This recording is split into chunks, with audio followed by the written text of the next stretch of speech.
پاکستان میں ارطغرل کا ڈرامہ کیا لانچ ہوا کہ ہمارے بچوں نے گلی محلے میں ارطغرل جیسی ایکٹنگ کرنے کے لیے کاغذی تلواروں کا سہارا لیا ہے۔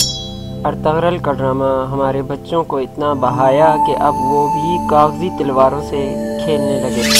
اس موقع کا فائدہ اٹھاتے ہوئے ہمارے محلے کے رضا بابا نے بھی تلواریں بنانے کا کام شروع کر دیا۔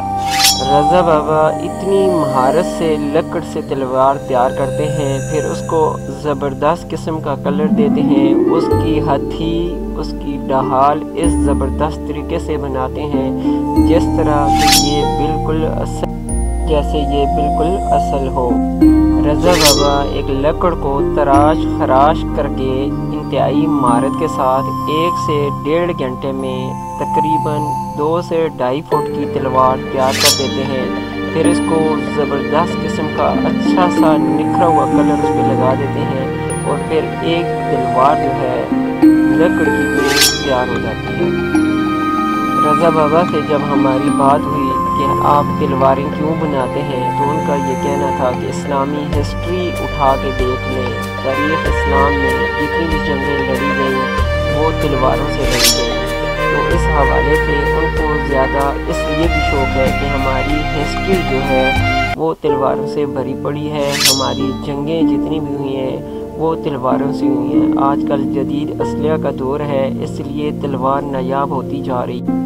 دوسرا یہ ہے کہ پاکستان میں ترکی کی جانب سے ارطغرل کا جو ڈرامہ لانچ کیا گیا تو ہمارے جو چھوٹے چھوٹے بچے ہیں انہیں بھی یہ تلواریں اٹھانے کا شوق دوبارہ سے پیدا ہو گیا ہے، تو اس وجہ سے وہ بچوں کی شوق کی خاطر بھی یہ تلواریں تیار کر رہے ہیں۔ رضا بابا ٹینکی مالا حویلیاں میں یہ تلواریں بنا رہے ہیں۔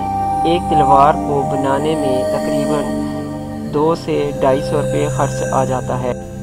اگر آپ چاہتے ہیں کہ آپ کے بچے بھی تلواروں کے ساتھ عمدہ کھیل پیش کریں تو آپ کو حویلیاں ٹینکی مالا میں آنا ہوگا اور رضا بابا کی نفیس بنی ہوئی تلواریں خریدنا ہوگی۔ کیمرہ مین عامر امین اسماعیل تنولی کے ساتھ Muhammad Sajjad Tanoli, in time news TV وی حویلیاں۔